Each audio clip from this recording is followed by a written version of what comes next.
Ay, ganun na lang sa likuran ng dito. Aba, ikaw pala.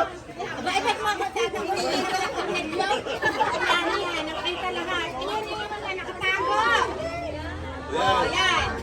Yan, mahaba Magandang naman. hapon po. Kami po ang representative ng Cornelio at saka Gloria Faran family.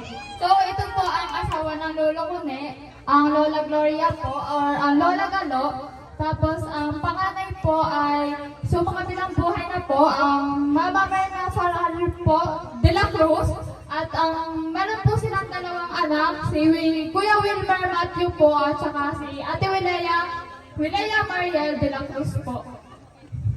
Ang sunod po ay ang Tito Rene Faral, and wala po siyang pamilya, sumakabilang buhay na din po.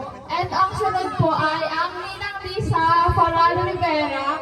Ang panganay pong anak ay si Ate Hershey Lisette, at saka po si Liam Henrich Rivera Faral Rivera po.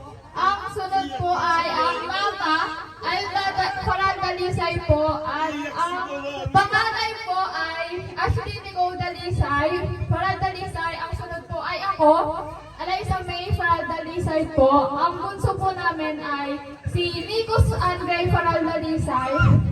Ang next po ay ang Tito Alvin Faral po. Siya po ay nasa ibang bansa. Ang napangasawa po ay ang Tita Cherry Fay Faral from Cuenca po. Ang panganay po ay si Shana Biel, at ang bunso po ay si Fitz Chrysler. At ang bunso po ay ang Tito Cornelio Faral Jr. Ang napangasawa po ay ang Tita Clarissa Faral from Mindoro po. Tapos, ang panganay po ay si BJ Noah Faral. Ang next po ay si Bea po, Beatricia. Ang next po ay si Benedict po, at ang bunso po ay si Bradley Faral. Yun lang po. Salamat po.